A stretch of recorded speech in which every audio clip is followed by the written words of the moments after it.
Hey students, we are working on lesson 3-4 today. Multiply 2-digit by 2-digit numbers. Our learning goal is up here on the board. I can use strategies to multiply 2-digit by 2-digit numbers. We're going to talk about box method or partial products and standard method today. Go ahead and get your workbook. Open up to page 93 and we are going to do our solve and share. I'm going to read the problem. I'm going to set you up 2 different ways that you can solve it, and then I want you to pause and try and solve. Miss Silva has 12 weeks to train for a race. Over the course of 1 week, she plans to run 15 miles. If she continues this training, how many miles will Miss Silva run before the race? Solve this problem any way you choose. So if she has 12 weeks to run and she's running 15 miles per each one of those weeks, we have to multiply those 2 different numbers. So this would be how you would set up for standard method, and then we could also set it up for box method. So we would take our 10 and 2 for the 12 and our 10 and 5 for the 15.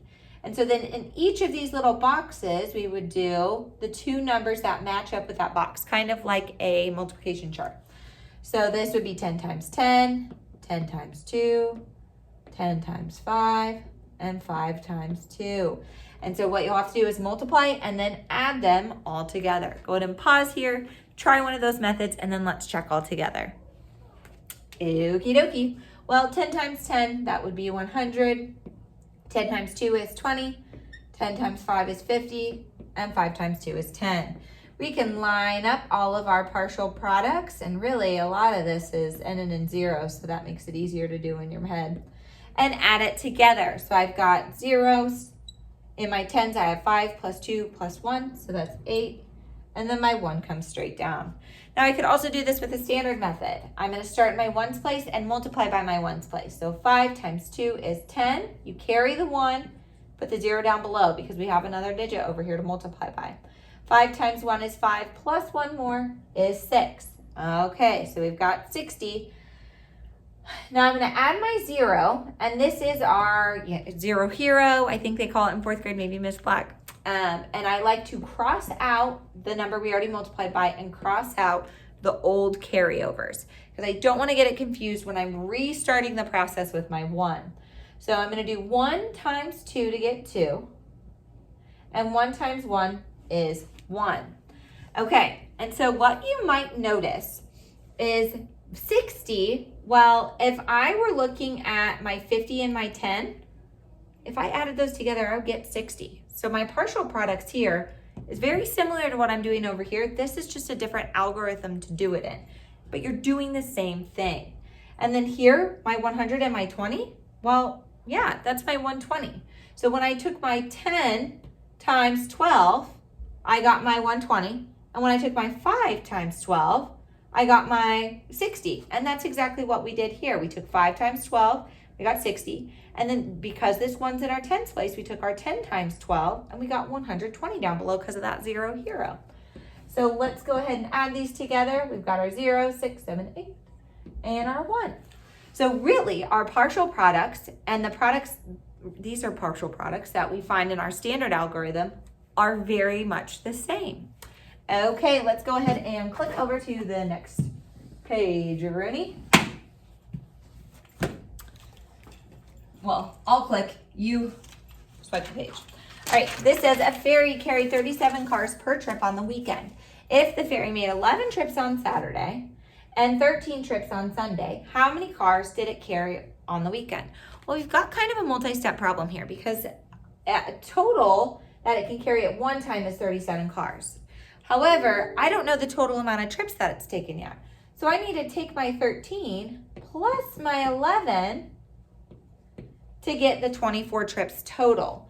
And then I can take the 20 and the 4 and break it down into my box method or partial products here. So we have 20 and 4 and 30 and 7. And now I can multiply in each of these different little sections. You'll notice that they don't break it up. When I draw my box method, I just do it straight down the middle. They're allotting more space for the 30 and the 20 because those are bigger numbers. So this is a better visual representation. And if that works better for you, great. I just do it the other way because of speed, I guess. I don't know. Just the way that it works for me. Okay. So then we are taking our 30 and our 20, multiplying it there.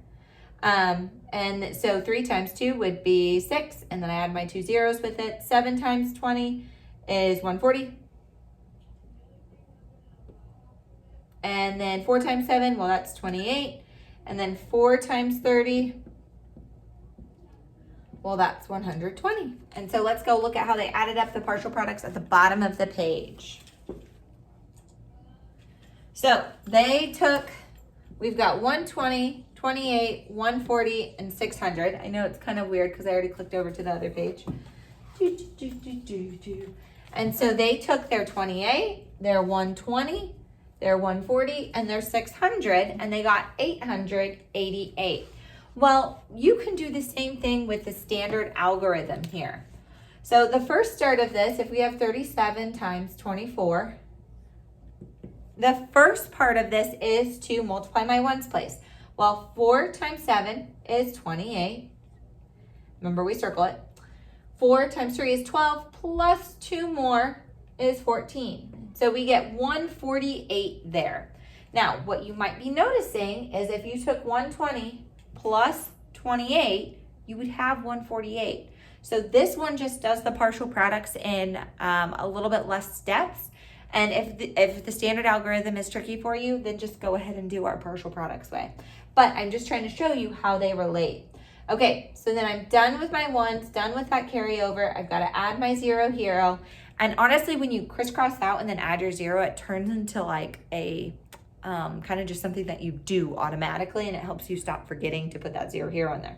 Because we're moving over to our tens place, so we're not multiplying by just 2, we're multiplying by 20.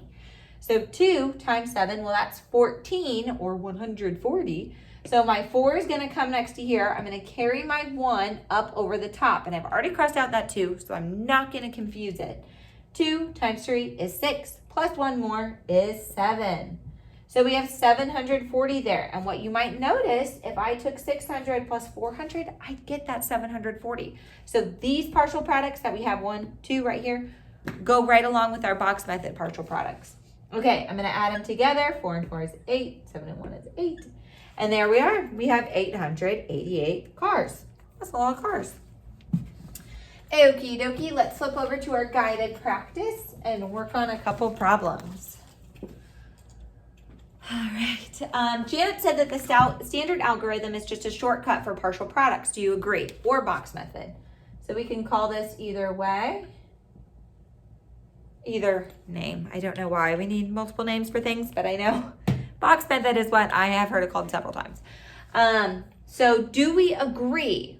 Was there a relationship between the partial products that we stacked up just in the last problem with the cars and the 2 partial products we got when we were multiplying with the standard algorithm? Yes, there was, definitely. So we could say, yes, the standard algorithm, let me make sure I spelled that right, ALGOR,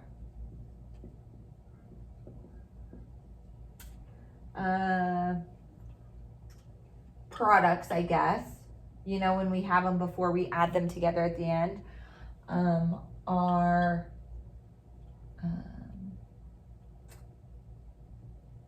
the sum of 2 of the box method's partial products.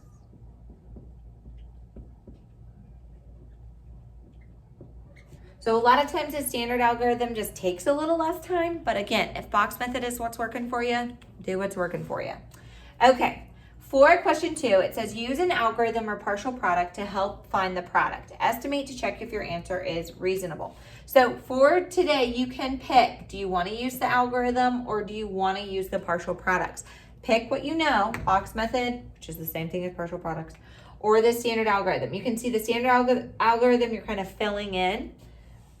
Well, over here with our box method, we're not really filling in, but we're just doing the multiplication.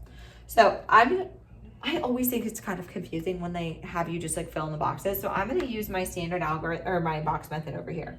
So for my first section, I'm going to have 40 times 20. 4 times 2 is 8. Add 2 zeros to it. 3 times 40 goes here. 4 times 3 is 12. Add 1 0. And sometimes I like to circle them so I don't lose them. 20 times 1 is 20. I don't really need to. 3 times 1 is 3. And that's really why I don't like it when it's so skinny, because it's kind of hard to write inside of it, right? Okay. So now I need to add together my 800, my 120, my 20, and my 3.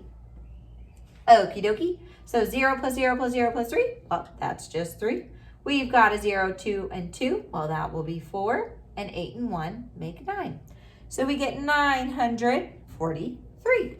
And you would get the same answer over there. You can already tell that we're close because we've got our 9s in the 100 spot. Okay, I want you to try number 3, and we are going to check it in small group. So number 3 down below says 16 times 22. You can do it in box method or the standard algorithm. All right,